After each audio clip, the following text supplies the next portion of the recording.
So let's look at a bit of a recap on this one.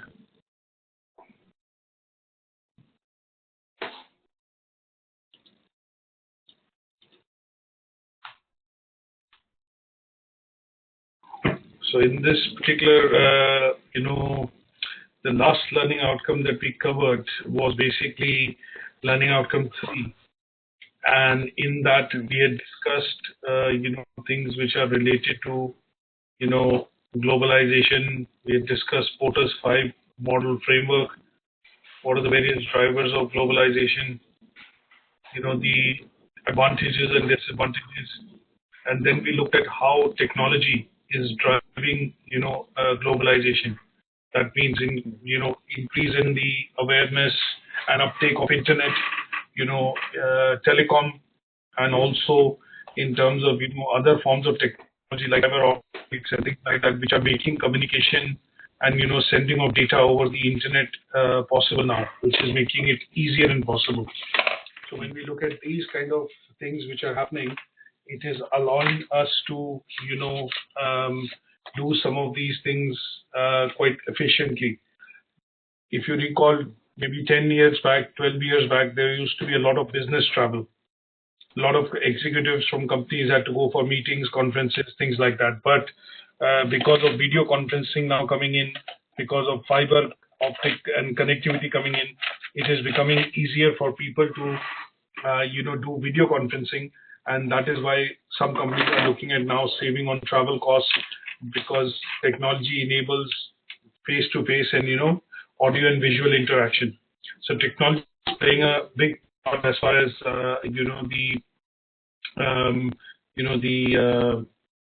globalization is concerned, because it is helping companies become efficient in their operations. So companies are able to manufacture stuff, transport it easier, quicker, and because of decreasing regulation and the implementation of agreements, which are international trade agreements like GATT, you look at World Trade Organization, you look at agreements between European Union and China, you look at NAFTA, which is being negotiated currently between Mexico, America, and Canada trade agreement. These things have made legislation minimal, and this allows companies to expand and obviously sell their products in other countries. So we've looked at the impact of globalization on management and operations of a business, how the technology and information and knowledge transfer is helping the companies to become global. And then we have also specifically looked at how technology helps the companies integrate and make their operations more efficient. So this is all, we looked at certain things like automation of business, mobile technology, easy communication through Skype, email, and networking. And then last but not the least, some positive and negative impacts of globalization on the business. So we looked at all this in learning outcome 3. And today we are going to focus on, putting together whatever we have learned in learning outcome 1, which is to understand differences in global operation business. Why do you think companies go global? Sometimes we see which sectors of the companies are more profitable when they look at global business.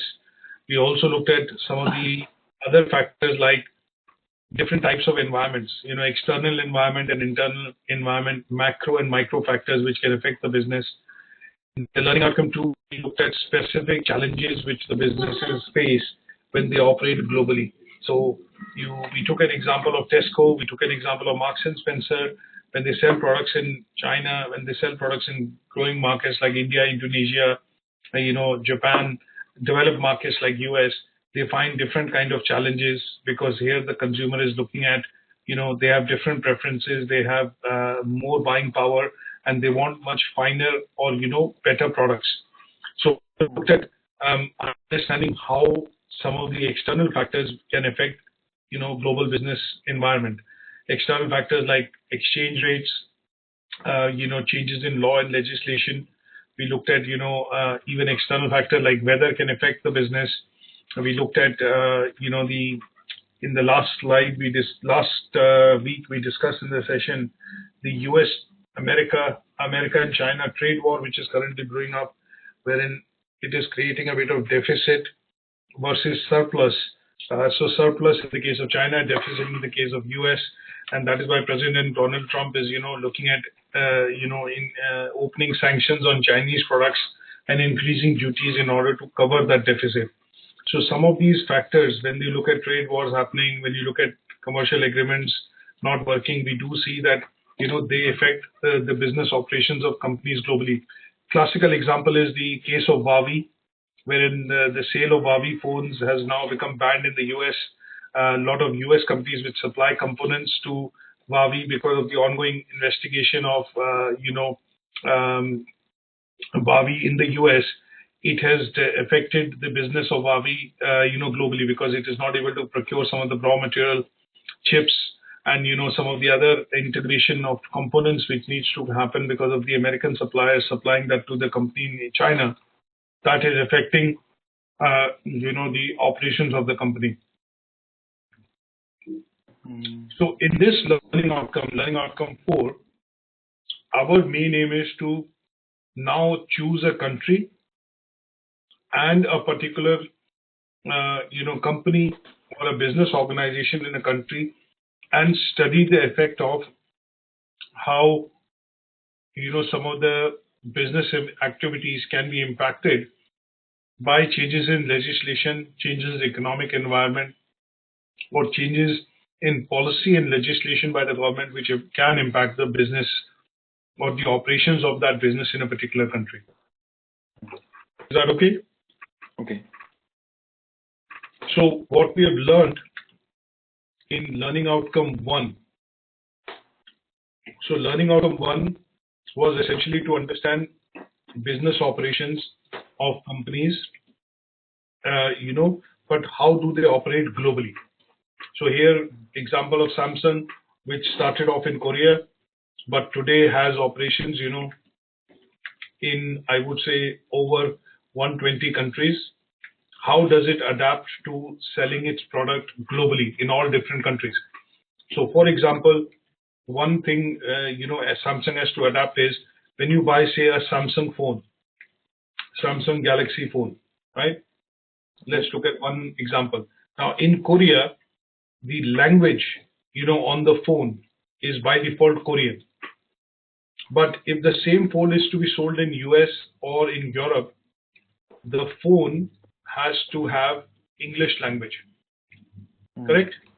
So they have to install the English language on the phone. But if they are selling in, say, any other country like Sweden, or say, for example, they sell in Germany, they have to localize the language pack, on the phone, correct? Yeah. So Samsung makes the phone in Korea, but it sells the phone in 50 or 100 different countries. But when it sells, it has to have the user manual.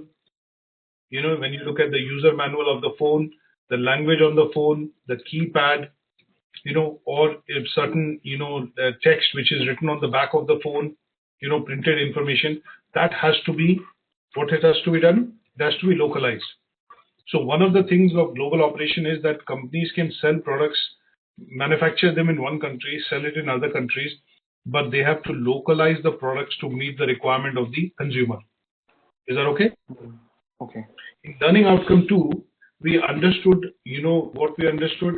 We understood how do external factors affect the global operations of a business. So external factors, we looked at, how do we look at external factors? External factors are pestle. So it could be political factors, it could be economic factors. Yeah, it could be social cultural factors. Very good. Yeah. It could be technological factors. Yeah. So we looked at all these factors, how it can affect the business. So if the China and the US trade war, if it expands, then it can affect other countries, because this is currently being driven by political decisions. Because President Trump, is taking a decision to put America first policy, and he says that, we are basically in deficit against the products being sold to China. So he wanted to reduce the deficit. He wants to make some political changes in terms of how China operates and exports its goods to US, and similarly how US sells and imports or exports its goods to China. So this is a political factor which is affecting currently, how trade is happening between China and the US. So in learning outcome 3, we looked at understanding how, what are the, say, internal factors which can affect, global operations of the company. So internal factors could be things like technology we discussed. It could be, factors which are related to management, leadership. It could be factors which are related primarily to, I would say, the policies, and it could also be factors which are related to communication, which are inter-company communication. You look at, these factors which are primarily related to things which the company can control. Now, in learning outcome 4, we want to put what we have learned, in learning outcome 1 plus learning outcome 2 plus learning outcome 3, we want to practically study it. How will we do that? We have to choose a country and we have to choose an organization in which, we are going to discuss how these factors can impact the business activity. So we have to now be able to, one of the things that we have to do is be able to means you have to do it now. That means you have to take an example of a country.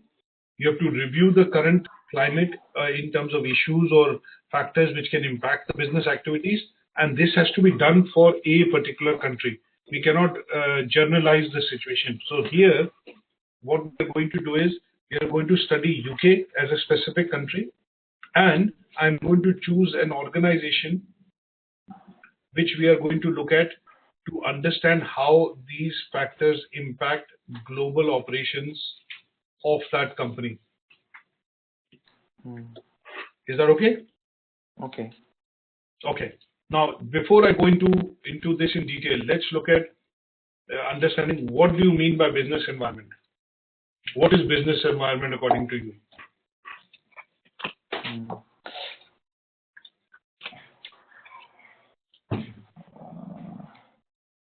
So what is business environment?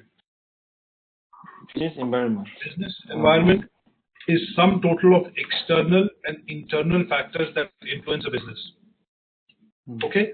So external factors is PESTEL, internal factors is SWOT, management, leadership. These are internal to the company, right? So if you recall, I discussed an example of Samsung Galaxy phone when the battery issue happened and the phones were exploding. So the Samsung chairman took an initiative and decision at the management, at the board level, to say that we will recall all the phones, we'll stop the sale of the phones, the customers who bought the phones, if they have to return the phones, we'll offer them a full refund. But this decision was taken because he wanted to look at protecting the reputation of the company so that customers don't lose faith on Samsung. And he's promised that when we bring out a new product, these customers will be offered the product first because they had, they are loyal to Samsung as a company, and also they have tremendous faith on the Samsung Galaxy brand. So these factors were internal because the decision taken by the management or the chairman of the company was a decision taken within Samsung. It has nothing to do with the external environment. But yes, when we look at external factors, when we talk about political factors, economic factors, anything which is outside the control of the company, that will be called an external factor. So business environment is an environment which is defined as the sum total of internal, external factors that can influence the business. Is that okay? Yep.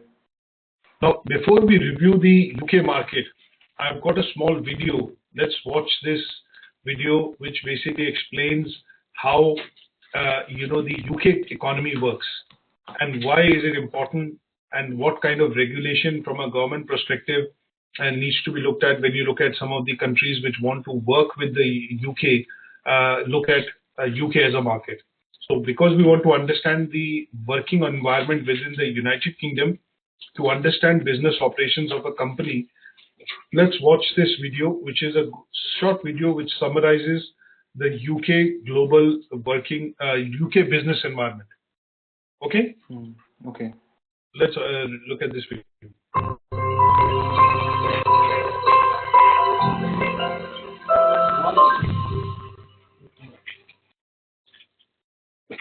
Can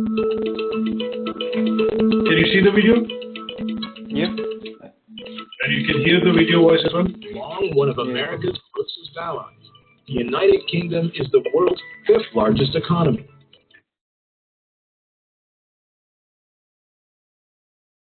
So can you hear the video as well? Yeah. Okay, that's fine. I'm going to try and make it a bit smaller.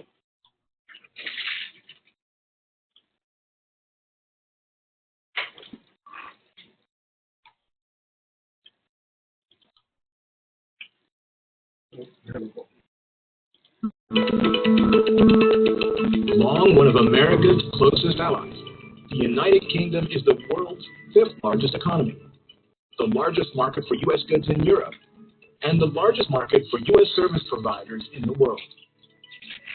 In fact, more than 40,000 American companies now sell in the UK market.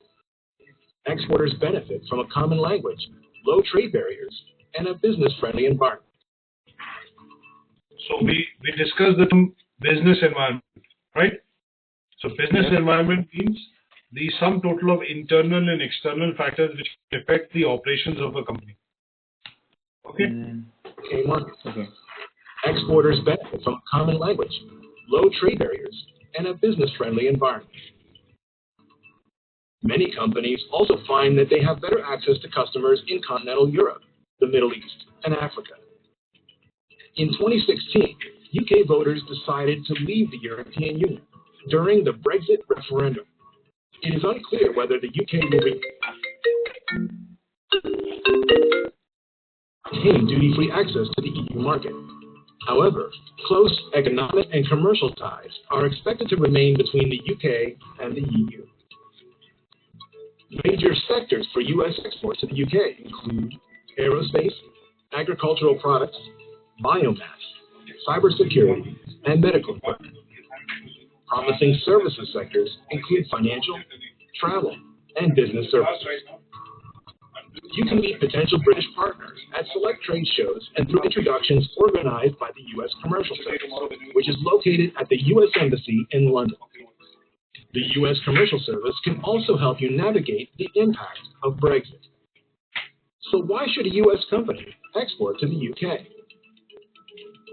The UK is one of the biggest markets for U.S. firms. It's the 5th largest goods market for us, the largest market for services, and also the largest source of foreign direct investment in the U.S. So it's been a strong market, and there's no reason to think it won't continue to be. I think US companies should consider exporting to the UK because it's such a large market. People might look at it on the map and think it's a small place, but it is the world's 6th largest economy with 54 million people here.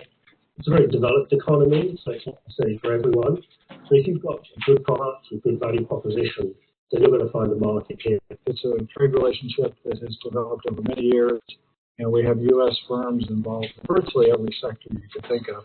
Well, traditionally, the UK has served for many firms as the gateway into Europe.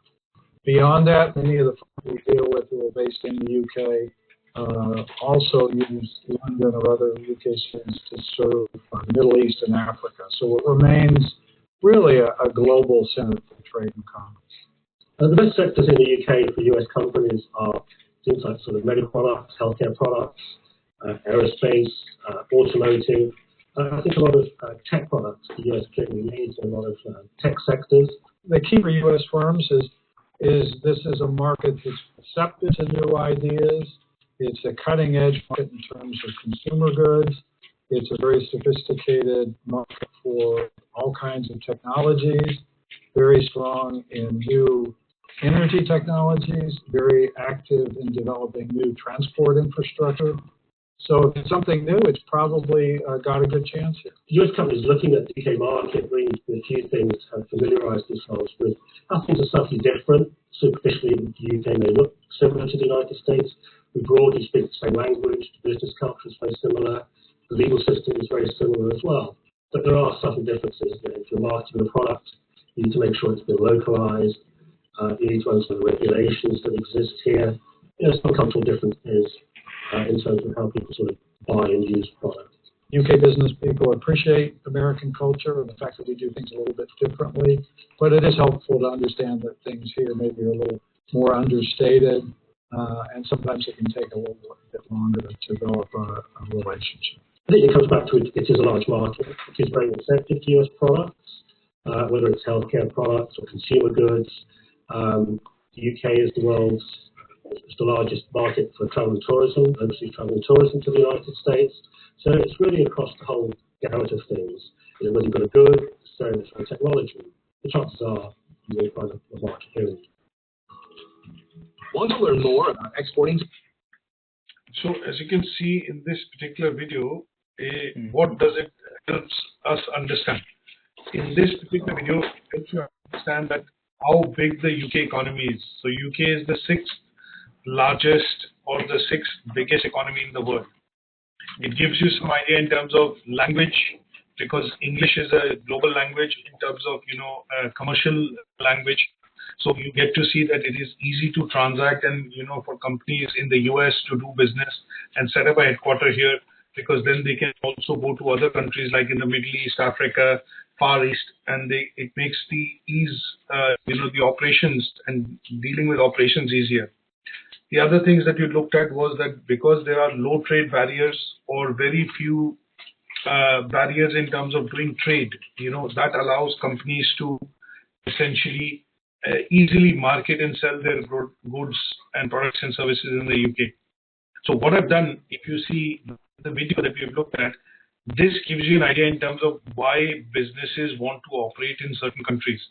Because the trading environment, or rather than use the word again and again, global business environment, let's look at using different words. So when you look at companies in the US and in the Far East wanting to set up operations in the UK, why do you think they want to do that? Because they feel that lower trade barriers or legislation allows them to set up businesses quickly. There is low bureaucracy in terms of getting things passed, or getting permissions or permits to be able to operate and run a business in the UK. English as a language lowers the barrier because it's a common language which a lot of people and companies understand. It also looks at that because the size of the market is huge, so a lot of companies are able to do business in the UK as well, apart from not just selling to UK consumers, but also importing and exporting goods if they're manufacturing here and then selling to other countries. So it allows them to set up operations in the UK. So few trade barriers, highly developed market, and development of availability of developed infrastructure, English as a communication or as a language for communication, and then last but not the least, low or very minimal trade barriers allow UK as a country to become a hub wherein a lot of businesses can come and set up operations, and from here they can trade globally. Is that okay? Okay. Now, when you look at this in the video, it also gave you some idea that how many US companies do business in the UK. So there are some 43,000 US companies which actually are based in the UK. They do business in the UK in different sectors, like it talked about aeronautical engineering, pharma. It talked about retail. It talked about financial services. So financial services is the biggest business driver for US companies to when they look at UK as an economy. So when you look at all this, it gives you an idea that when companies choose a country to do business, then it allows the companies to do business easily because of the legislation, trade barriers, language, and all these functions which basically do not, let's say, they impact the business positively. They do not have a negative impact on the business. Is that okay? Now, the other thing that allows companies to trade with UK more easily is because you need to look at something called a trade block. Now, US has a trading relationship with the UK, and that allows governments to sign agreements which are favorable to drive policies towards businesses. So when you look at different types of agreements in the world, I don't know whether how many types of agreements you have heard, but there are different types of trade agreements in the world. One of them is called NAFTA, not BAFTA, sorry, NAFTA. NAFTA is North American Free Trade Agreement. Now, this agreement is between Mexico, America, and Canada. It allows free flow of goods without any duties being levied, and the borders are quite transparent when goods go from Mexico to America to Canada. So this is one such agreement which is there, in what you call between US, Canada, and Mexico. Then there's another agreement which is called Mercosur. And this agreement has been signed by Europe and is between Brazil, Argentina, and Chile, some of the other big economies in South America in particular. So when you look at Mercosur, this agreement has been concluded, I think, after about 18 or 19 years of negotiation, and is the largest trading agreement between Europe and South American countries. And this allows companies to freely trade without having to pay duties, taxes, and all the trade barriers, things like compliances with legislation, marking of the goods, things like ensuring that they have relevant permissions or permits to be able to import and export. Now, these kind of things are taken care of when these kind of agreements are actually signed. Now, there are other agreements as well. There is something called ASEAN agreement. This is a free trade agreement between some of the Southeast Asian countries, especially Philippines, Indonesia, Malaysia, China, India, and this allows countries in this region to trade freely. And this is also one of the largest agreements, which exist in the Far East. And apart from that, you will also look at agreements, which primarily happen between different countries. And the reason why they have these agreements is to have a type of an intergovernmental agreement, which normally allows the companies or organizations in a particular geography to trade without having to have substantial tariffs or duties.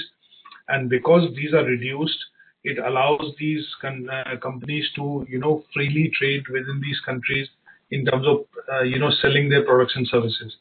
So when you have this kind of a trade block, which is basically a type of an agreement between different governments, which allows the companies or countries to essentially trade without having the need to pay tariffs or duties, allows them to, eases the whole transaction of doing business globally. So when you look at England and when you look at UK and when you look at Ireland, we have an agreement between the two countries, so goods can travel without any duties from the border and without paying any tariffs or VAT, and they allow free flow of goods to happen. And this free flow of goods, when it happens without any barriers or without any duties being applied, allows the companies to spread their businesses or sell their products and services in other countries. Is that okay?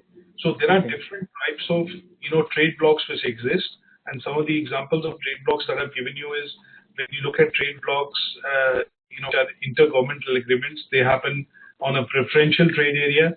That means between Europe and China, there is a preferential trade agreement. So if Europe has to buy certain goods and services, it gives preference to Chinese manufacturers first. And that is where the preferential trade agreement exists between European Union or all the countries in Europe along with that to China. Then there is something called free trade area. Now, free trade areas are when 2-3 different governments allow free flow of goods without any import tariffs or duties. So when you look at NAFTA, which is the North American free trade agreement between Mexico, Canada, and US, that is a free trade agreement. That means you can go with some goods that you're manufacturing, companies can sell those goods directly into Mexico or directly into Canada without having to pay any tariffs or duties. And then there are custom unions and common market. So when you look at European Union is a customs union. because in this case, the 27 countries which form the European Union have signed up an agreement and have agreed to a common framework of trading and relationships in terms of free flow of goods, people, and other products and services. And when you look at common market means these common market will be a market in which the policies, the currency, and everything is the same.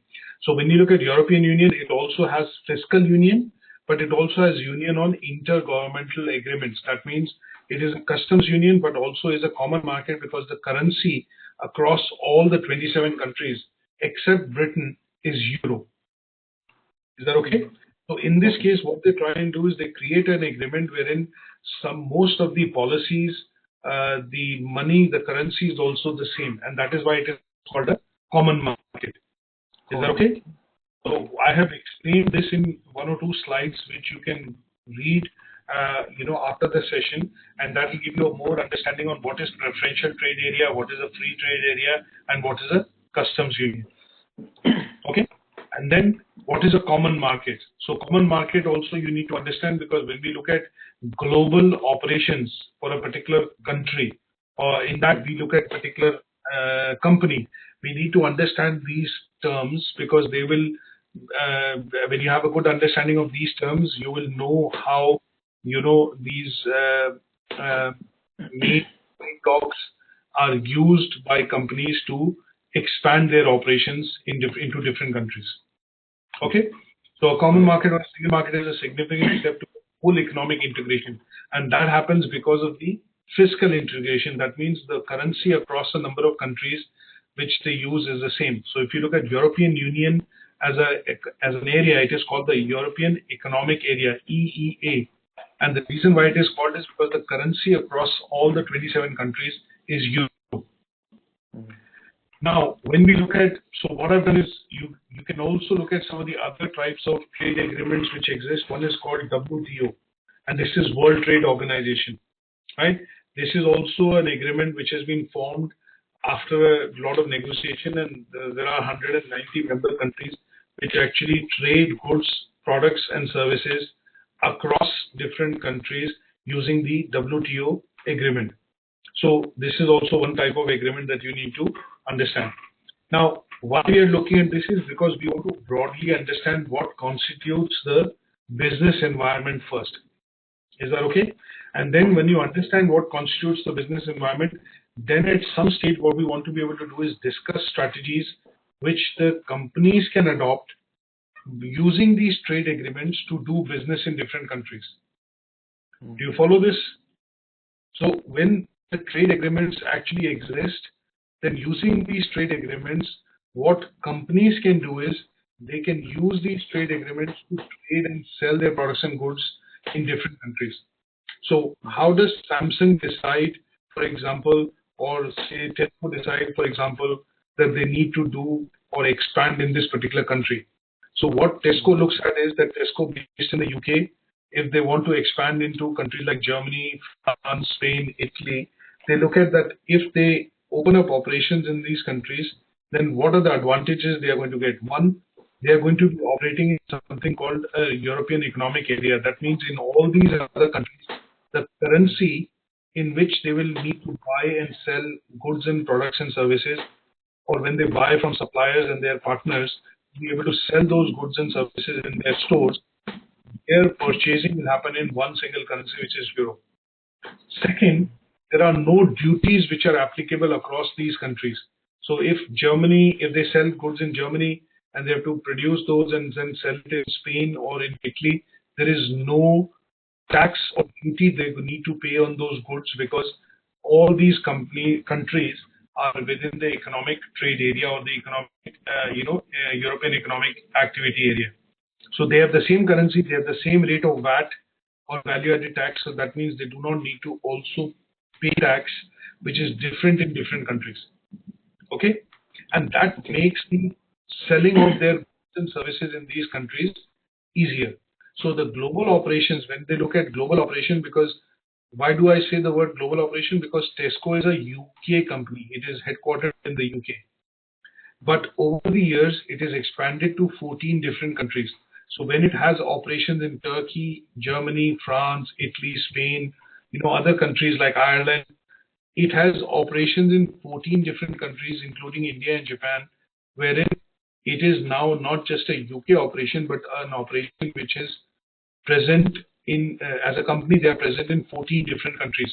So when you have presence in so many different countries and you sell your products and services in so many different countries, you interact with consumers in so many different type of geographies, you are a company which has what is called global. What is it? Global corporation.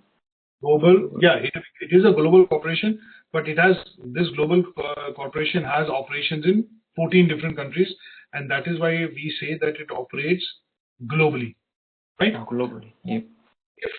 If we find that the market in Japan is slowing down or the market in US is slowing down, the operations of the company can be affected in other locations also, because the company cannot easily move inventory into other geographies. So sometimes what happens is, let's understand this as with a small example, that you look at a shop which is there in your local city, and that superstore has maybe 4 other superstores in that location.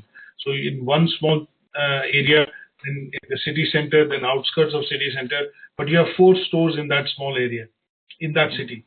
So when you look at, if the sales of one of the stores starts to fall because of less customers visiting that store, or because of the whatever reasons, then what the company can do is it can move the material from one store to the other store in the same city, because the cost of movement of the material is not that heavy, because logistics or transportation cost is minimal.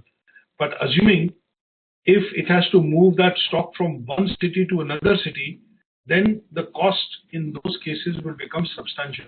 So in that case, sometimes if the certain factors are affecting the sale of certain goods in that particular location, the company finds it difficult to rotate stocks, and this happens because of changing business environments. That means maybe the customer preferences have changed, maybe there's a competition which has come in, or maybe there is the customer's preferences now towards a new or different type of product.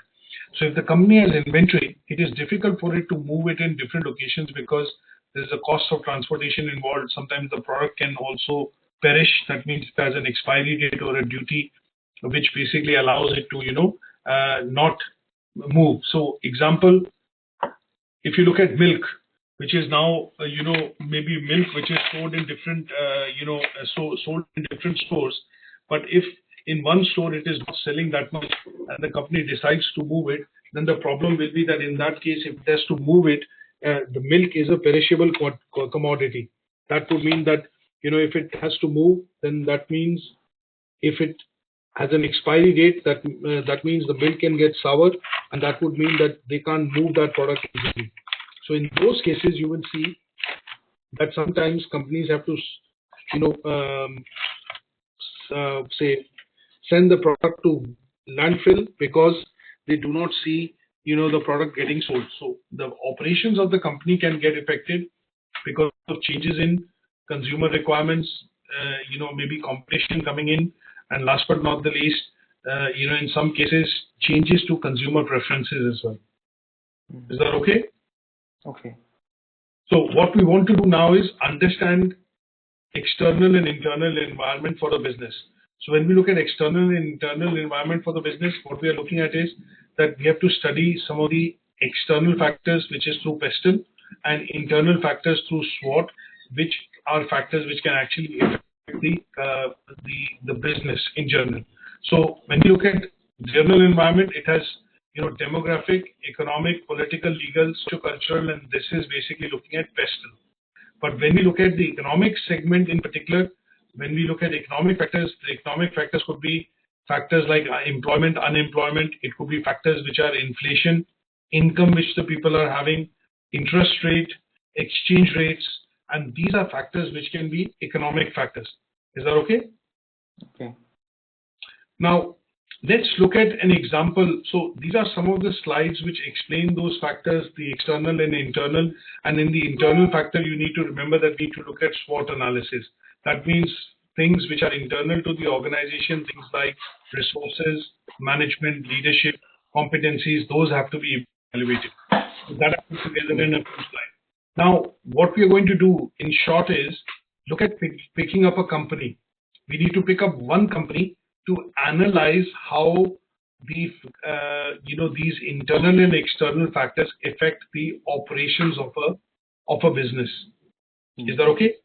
So Okay. here, what we are going to use is we are going to use another framework called Potter's 5 Forces model, right?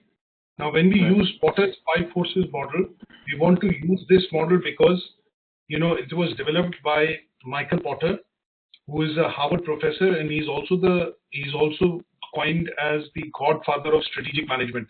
He came up with this, he invented this tool, and he said that when we looked at his framework, which he has talked about, which is the 5 forces model, he said the business operations of a company can be affected by 5 forces, 5 different type of forces. The first type of factor which can affect is that you can have threat of new entrants to the market. So sometimes you will see that sales of certain types of products, like let's look at a company like Tesco. What company are you comfortable with? Have you heard of a company called Tesco, or do you want me to look at a different example?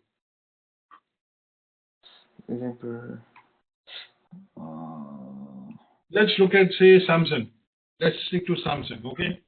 Now, when you look at a company like Samsung, when Samsung introduced the smartphone, Galaxy, 5 years back, 7 years back, 7-8 years back, they were the best smartphone in the market. But slowly and gradually what has happened is a lot of competitors have caught up with the features which Samsung Galaxy phone offers, and these new entrants are now offering the same features like the Galaxy phone, but at a very cheaper cost. And there are other manufacturers like you have Xiaomi, you have Huawei, you have Mi. Now these are other brands which have introduced similar kind of phones, which are now posing a lot of competition to Samsung. So new entrants, that means new companies which are introducing products and services are putting pressure on Samsung and Samsung Galaxy phone because they are able to, provide the same features and benefits as the Galaxy phone provides. The second pressure can come from suppliers. So what happens is, if you sell products and you're selling products in volume, that means you sell lots of phones. Now, Samsung sells about 300 to 400 million phones a year. So it has a lot of bargaining power within suppliers because it says, I need so much of raw material. And if I need, 300 million screens, I need 300 million, this batteries, I need 300 million processors, then a lot of companies will be having to give it a favorable price because they are asking for a lot of volume. So Samsung, because it sells lots of phones, it has bargaining power, which is in its strengths area with its suppliers. That means sometimes you go to the market and you are trying to buy, 5 oranges. You say, okay, if I buy 6 oranges, can I get this price? You negotiate, isn't it? Correct? You want to buy apples, you go to the market, you want to buy some beer. Sometimes you go to the local shop and what you'll do is you'll bargain with him to say, okay, if I buy 2, you're giving me at £1. If I buy 4, can I get this at £1.50? So because you're buying volume, you have bargaining power with your suppliers from which you're buying. Similarly, the third factor which can affect the business is bargaining power of customers. Now, sometimes you will see customers when they want to buy certain type of products, they also have bargaining power, right? Now, in the market there are different types of phones, but if customers prefer an iPhone, even though, Galaxy or some of the other variants have the similar features or provide better features, you will still feel that the customers are exercising their, preference in terms of buying the iPhone. So when you look at that, what you tend to see is that because the preference of customers is towards a particular type of phone to a certain extent, in order for them to buy your product, what Samsung has to sometimes do is do a promotion. They will say, okay, if you buy the Samsung phone, you will also get this free. You buy the Samsung phone, you get that free. And that is because Samsung is trying to, take away, some of the bargaining powers which the customers or buyers might have, because they do not prefer that product on the first instant. But if given an offer or given a favorable price, then they will prefer to buy the Samsung phone as against the iPhone or some of the other competitor phones. Is that okay? The fourth thing that we see, the fourth force, which Porter's 5 forces model suggested, is set of substitute products. So sometimes what happens is, if you want to buy something, but you're not able to get that product, what you are able to do is buy a cheaper product at a cheaper price. So they are substitutes. So an example would be, traditionally, if you go to the market and you buy, say, for example, a type of a tea. A lot of people buy in the UK, they buy, Earl Grey tea or Twinings in general when they buy. So Twinings is the company brand, but obviously the type of tea they buy is Earl Grey. You could buy morning tea and things like that. But if Earl Grey is not available in the shop, sometimes what you then do is you're wanting to buy tea or coffee. So what you will do is you'll buy a different product. Okay, this is similar to this product, so let's buy it. Now, set of substitute means that sometimes you will see that there are companies which will have the same product, will provide the same type of service, but they are going to be maybe, they will have some features which are going to be, when it compared to price, they will be cheaper on price. So when you look at threat of substitutes, that means that sometimes companies find it difficult to compete against certain type of brands because they provide the same type of service, same benefit, but at a cheaper price. So they are called substitute products. Okay? And the last force he coined in the 5 forces model was, he said that degree of competitive rivalry. That means how competitive, how aggressive are going to be your competitors. So sometimes you see there's a lot of pricing war which happens between Pepsi and Coke. They'll say, okay, Pepsi and Coke is a good example because sometimes you will see when during certain promotions, you will see that Pepsi normally ships or Coke normally ships 12 cans in one box. But during promotions, what they will do is they'll ship 14 cans or they'll ship 15 cans. Now, if Coke is doing this promotion, then Pepsi also has to counteract in order to, manage that promotional offer.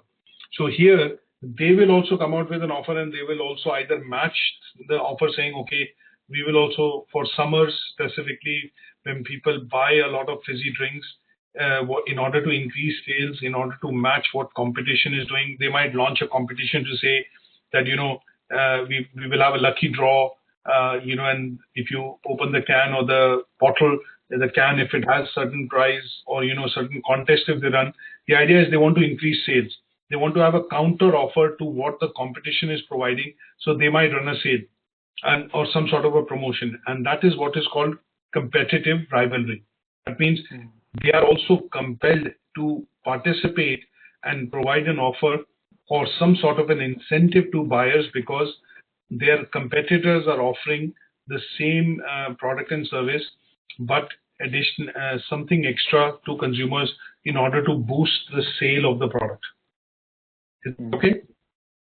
So in this case, what we look at is when we look at studying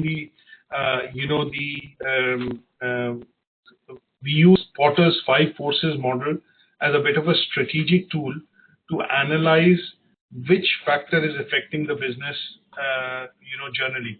So sometimes it could be the, threat of rivalry. It could be substitute products. It could be to do with the bargaining power of the suppliers, and also if there are new products which are coming out in the market.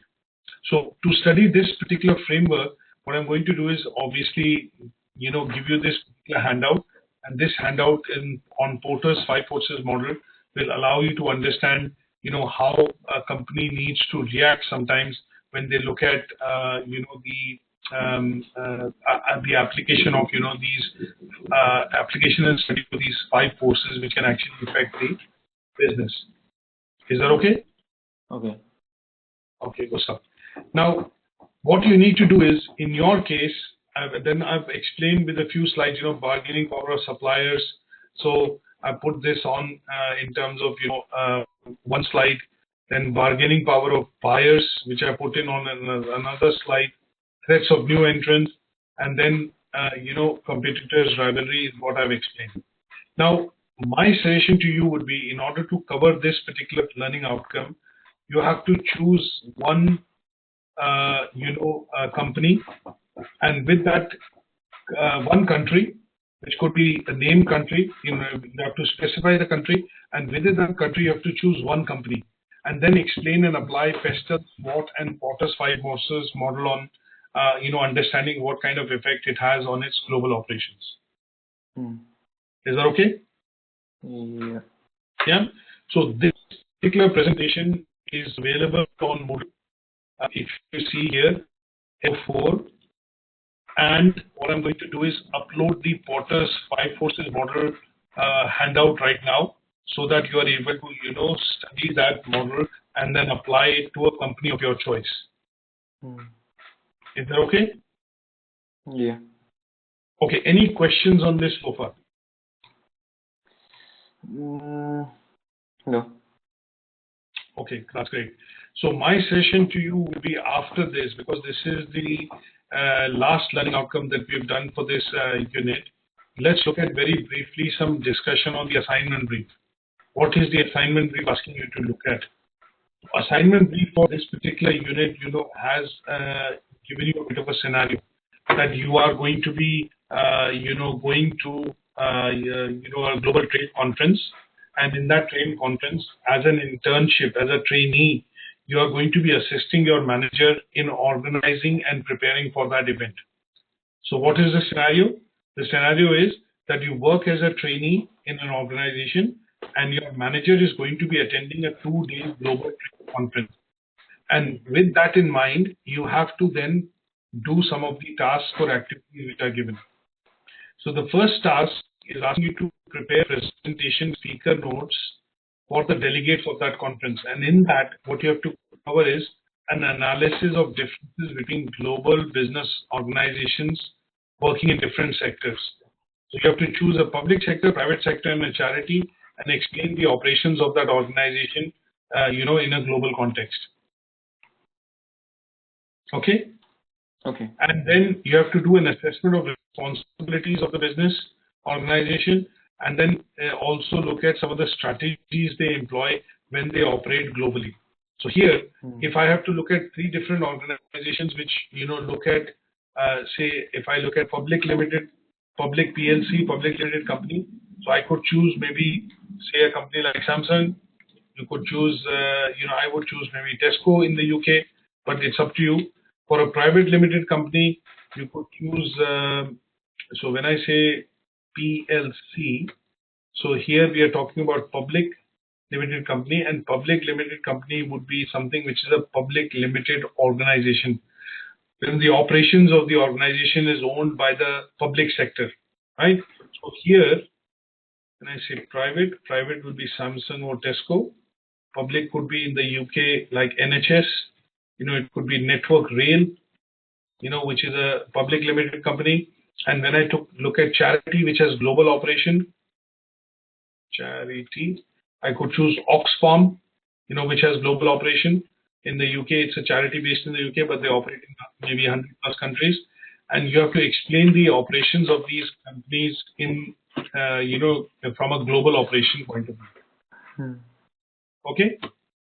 And in task 2, it talks about you talking about the challenges and benefits of business operations for a company globally. That means you could look at Samsung as a company and then talk about what are the benefits and what are the challenges for it when it does global operations. So that means it has operations in China, India, Japan, Hong Kong, Malaysia, Thailand, US. You have to choose what are the reasons why they and how they benefit by having those global operations. Okay? Okay. And then you have to look at reviewing maybe 1 or 2 policies which influence their activities globally. So here you have to look at 1 or 2 policies which could be, policies talking about I would say, fiscal policy, monetary policy, and how does it affect, the operation of that company when it operates in that location. And in task 3, we are going to be looking at, you are going to be, reviewing what we've discussed today, a particular company's operation and how it is affecting its operation in a named country, in a particular country. Named country means, for example, you will have to choose Philippines, you'll have to choose Thailand, or Malaysia, or UK, or America. You have to choose one country and discuss it. Okay? Okay. So have a go at the assignment brief, and then I am going to basically look at uploading, the author's 5 courses model here, so that you have a good understanding of, the 5 courses model, and you can, start going through this presentation in a bit more detail, which will allow you to understand, the learning comfort. Learning outcome 4. Yeah. Yep. And if you have any questions, you can send that question to me or on email. You know how to send that question to me on email? Yeah. Admin. Dot. Not admin. You send it to learnerwork. Learnerwork. .co.uk. So that, this unit I'm teaching, next unit somebody else is going to teach you.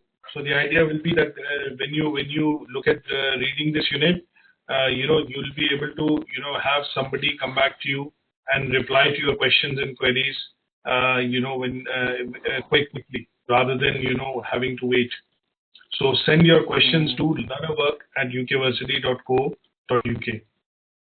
Okay. Is that okay? And if you need any handouts, if you're not able to understand anything, my suggestion would be study all this that I've uploaded here, the handouts on globalization, handouts on, specific learning outcomes, because they will give you a good guidance and understanding of, the things that we have discussed. Okay? Okay. Okay, good stuff. So we'll catch up next week, but next week, hopefully, if it's going to be now we are going to start a different unit next week. And when we start the different unit, I will check, and you will get an invite wherein maybe the next unit is going to be taught by a different tutor. Okay? Okay. Okay, good stuff. So enjoy the rest of your day, and I will catch up with you on emails, or catch up with you next week when we start the new unit. Okay. Thank you. Okay. Take care, Vijay. Thank you.